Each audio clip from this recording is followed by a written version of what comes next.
NCIB times ಮೀಡಿಯಾಗೆ ಸ್ವಾಗತ. ನಾನು ದರ್ಶನ್ ಹುಣಸೂರು.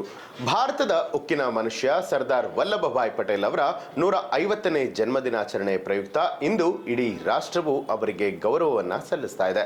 ಸ್ವಾತಂತ್ರ್ಯ ಭಾರತದ ಭೂಪಟದಲ್ಲಿ ಅಳಿಸಲಾಗದ ಛಾಪು ಮೂಡಿಸಿದ್ದ ಪಟೇಲ್ ಅವರು ದೇಶವನ್ನ ಒಗ್ಗೂಡಿಸಿದ್ದು ಅಲ್ಲದೆ ಪ್ರಜಾಪ್ರಭುತ್ವ ಸಂಸ್ಥೆಗಳಿಗೆ ಬಲವಾದ ಅಡಿಪಾಯವನ್ನ ಹಾಕಿಕೊಟ್ರು. 1947ರಲ್ಲಿ ಸ್ವಾತಂತ್ರ್ಯದ ನಂತರ ದೇಶವು ವಿಭಜನೆಯ ದುರಂತವನ್ನ ಎದುರಿಸ್ತಾ ಇದ್ದಂತಹ ಸಂದರ್ಭದಲ್ಲಿ ಪಟೇಲ್ ಅವರು ತಮ್ಮ ರಾಜತಾಂತ್ರಿಕತೆ ಮತ್ತು ದೃಢ ಸಂಕಲ್ಪವನ್ನ ಭಾರತವನ್ನ ಒಗ್ಗೂಡಿಸೋದಕ್ಕೆ ಬಳಸಿದ್ರು.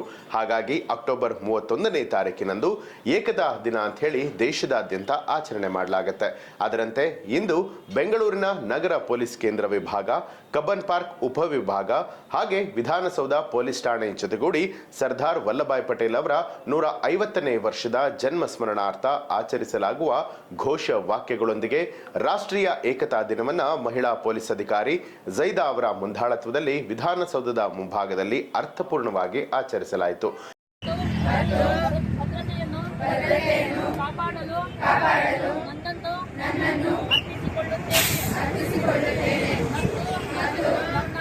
ಈ ಒಂದು ಕಾರ್ಯಕ್ರಮದಲ್ಲಿ ಸರ್ಕಾರಿ G R institute of commercial practice ಕಾಲೇಜಿನ ವಿದ್ಯಾರ್ಥಿನಿಯರು ಹಾಗೆ ಪೊಲೀಸ್ ಇಲಾಖೆಯ ಹಲವು ಅಧಿಕಾರಿಗಳು ಭಾಗಿಯಾಗಿದ್ದರು.